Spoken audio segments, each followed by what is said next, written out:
So this weekend we've been working on the electrical system, all about getting all the components lined up, because there's kind of one big board where all the electrical equipment is going to go. So I will show you how we've got on now. So we're moving on with the wiring, and here is the wiring diagram that we've put together for this. And here's all the stuff, and it's all got to fit in this gap here, which I hope it will. So we'll get started and see how to do our first level of power distribution, which is the really high level stuff like the inverter, and then off to all these separate distribution boxes. We're going to use a Lynx power in. Now those who know anything about Victron stuff will go, well, why aren't you using the Lynx distributor? And the simple fact is the Lynx distributor is over £100 more expensive than this unit. It's the same casing, the same bus bars, but the Lynx power distributor has a circuit board in here and some extra fasteners. So I've bought the extra fasteners in the appropriate sizes, and that will allow us to use this as a distributor without the need, while saving about £100.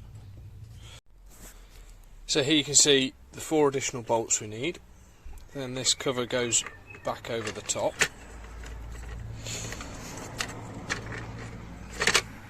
I need to screw this down, so that holds them in place. And I've got appropriate washers, copper spring washers, and nuts that go on top, and we'll use these to attach the fuses. So we'll have, this is your main bus bar across here, then we'll have the mega fuses down there, and then our loads go on this end, and then the corresponding negatives can go in there. And we're going to have this set up so that we've got the inverter is going into here, the main battery feed is going into here, then we've got the battery protect going to these distribution boards, that's going into there. We've got the charging loads coming off this battery protect here, that's going into the distributor, and then we've got the diesel heater. The reason the diesel heater's off this is not because it's a high load, but because you want to minimise the amount of fuses that could blow, because if the diesel heater's running and a fuse blows, it can damage the diesel heater. So we've run a separate wire for the diesel heater rather than running it through a local distribution board. So I've added a nut and a washer onto these, and that brings the height. This face here is the same height as the bus bar. So if we just pop this off, then we can get one of our mega fuses. So that goes on there. And I'll put the washers, spring washers and nut back in place on this side, but I'm not putting anything on this side just yet because I haven't got the lugs with the loads. But that's held in place now. Right, so I just think I'd do a very quick progress update because I've been playing around with trying to get this layout right. We've got these boards which I've attached to this new bar here and attached to the frame here, and then to that we're mounting the distribution and things. So at the minute the battery's just placed because I'm trying to find just the right position so it's space efficient, but we can still get at everything we need to. This is going to be the first set of distribution onto the next set of distribution, and then that goes out to the local distribution boards. Inverter here, and then we've got our AC power distribution as well, nice and close to the inverter.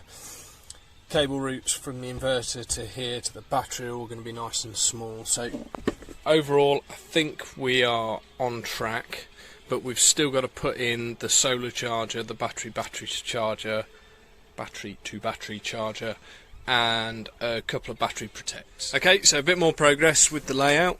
We've got the charging sources all in now. So we've got our MPPT here and our Orion TR Smart battery to battery charger. and then this is going to be used for isolating. So the solar panel feeds are going to come into this isolator here and then go up to the MPPT. Then the positive from that is going to come back out and down to the trip. And the same with the TR Smart, the positive is going into the trip breaker. From there, those outputs are going to go to a battery protect to be combined before they then go into this distributor just there. So I've taken the boards off and carpet lined them, and now I'm putting it all back together, and I'll reassemble it and then I can do the cables.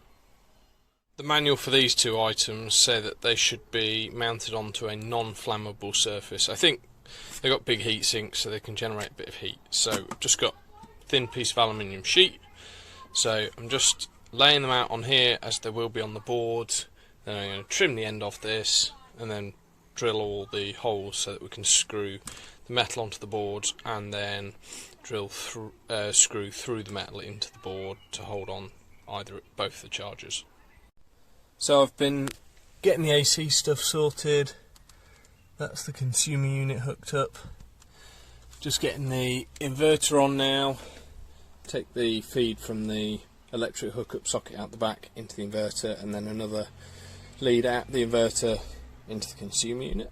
And that's the AC side of things done for now. Obviously there's no sockets throughout the van, so nothing's going to get turned on. It'll all get checked, stuff like that beforehand.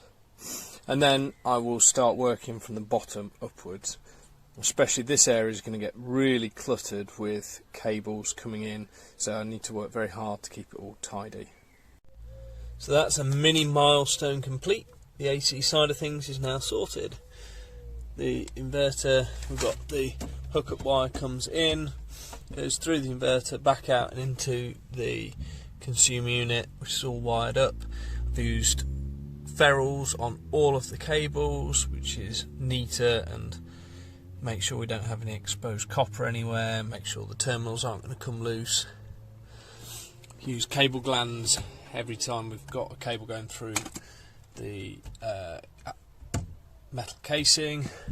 We've also got an earth wire, which you probably won't be able to see, but I've put a riv nut into the chassis of the vehicle, sanded it back, and the reason for putting earth to the chassis of the vehicle is so that the RCDs work properly. Should there be a fault on any of the plug sockets and something touches the we get an earth path into the vehicle body, then at least it'll trip the RCD. Okay, so this is a kind of finished progress update for this part. We've got the AC stuff sorted, and now we're just wiring in the distribution. Let's call it MIDI distribution, because it's a MIDI fuse box, which is sending power out to our 4 distribution boxes around the van. It's just a case of crimping, putting heat shrink on, trying to keep it all nice and tidy. Obviously I've got a few more to go still. Once we've got that, we can move on to the maxi distribution, which is kind of the connection to the battery. Still got to hook up these chargers. There's a battery protect, there's going to be another DC breaker going in here, so there's still a fair bit to go, but I'll make that part of another video. Thanks very much for watching again. Really appreciate it when you guys join us along this journey. So if you like what you've seen, please do like the video, drop a comment below, and if you haven't already, please do subscribe. It really helps us. Thanks.